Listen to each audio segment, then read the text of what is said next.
Um punhado de terra é jogado para o alto. A maneira como a terra cai indica a direção e força do vento e o lado para onde o fogo deve ir. Maçaricos são montados e testados. O caminhão-pipa garante a segurança e também o monitoramento dos limites do fogo. É a primeira etapa de uma queimada de cana, operação que tem como objetivo facilitar o trabalho do dia seguinte. Tem uma ajuda, né? Que ajuda o pessoal a cortar, porque cortar na parte que está aí é difícil. Então tem que queimar por causa disso. Cada um dos homens que vai atear fogo à palha carrega um rádio, que é usado para monitorar e controlar a queimada. O maçarico é aceso e a chama começa a ser transferida para a palha. Fundamento porque a gente tem bastante prática nisso, né? Faz tempo que a gente mexe com isso, então não... Acho que é perigoso, né? Fogo é fogo. O fogo se espalha rapidamente, auxiliado pela pouca umidade, pelo vento favorável e pela grande quantidade de palha no meio da cana. Em questão de segundos, as chamas sobem, consomem a vegetação. No centro do fogo, a temperatura atinge cerca de 600 graus e muda o cenário. Toda a área plantada é completamente modificada em apenas 40 minutos. No dia seguinte, é bem mais fácil perceber os efeitos da queimada.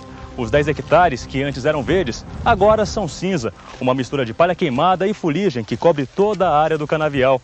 Mas apesar do visual, de certa forma chocante, o fogo cumpriu seu objetivo. O trabalho dos cortadores de cana, agora, é bem menor. Mas mesmo assim, muito pesado. Os cortes são precisos e os golpes do facão rápidos. As canas derrubadas vão sendo acumuladas em montes pelos cortadores. Queimada aqui já está difícil, já. Ainda mais sem queimar, né? Ajuda aos trabalhadores, problemas para a natureza.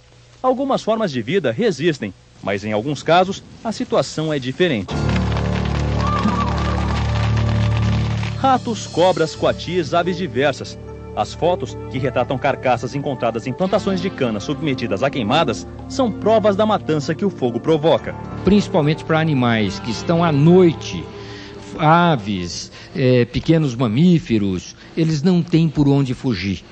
Eles se perdem e acabam morrendo. Todos os nossos levantamentos indicam morte de animais por queimada de cana. Muitos animais fogem das queimadas e acabam mortos em rodovias. Há ainda aqueles que vão parar dentro das casas de pessoas que vivem na zona urbana.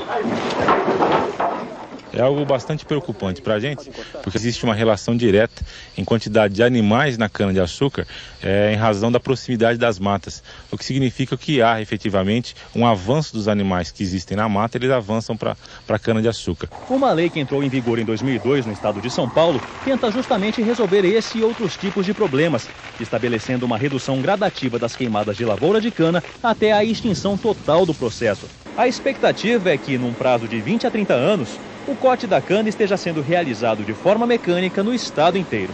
Mas para este promotor do meio ambiente, o tempo estipulado pela lei é muito maior do que deveria ser.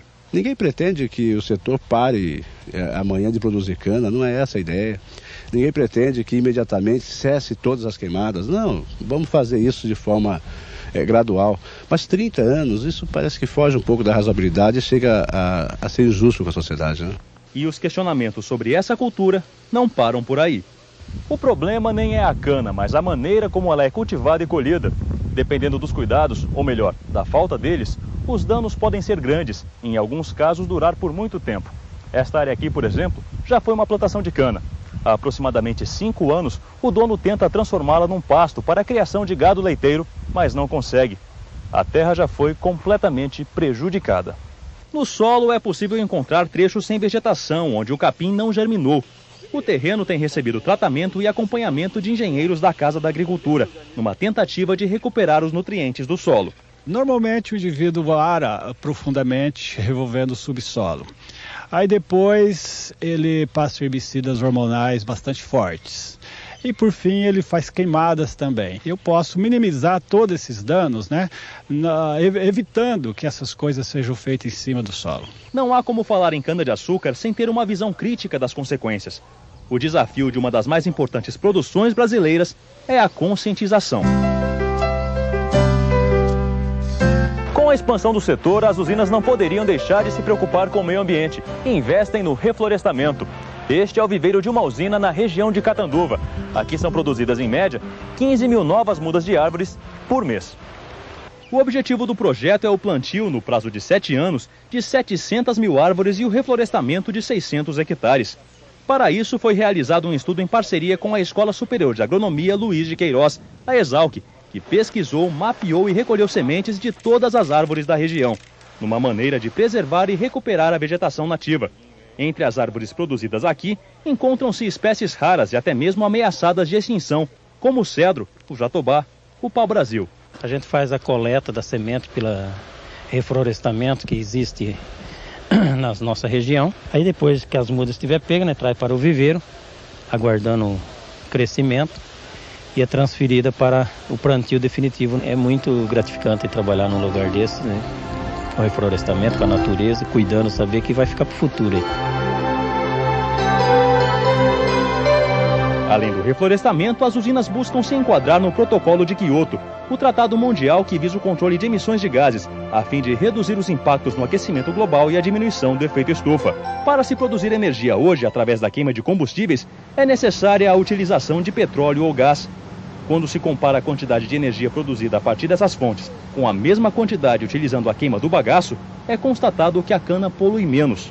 Outro ponto ressaltado pelas usinas é que a cana, quando ainda está plantada, ajuda a absorver o gás carbônico. Produção, uma cogeração de uma energia limpa, uma energia em comparação ao que nós temos hoje em dia no país disponível para poder ter o crescimento, nós não teremos um acréscimo de carbono, não teremos emissão de CO2 para a atmosfera. Então, para o meio ambiente, você tem um ganho muito grande. Através do reaproveitamento do bagaço da cana, a usina produz mensalmente 18 megawatts de energia por hora.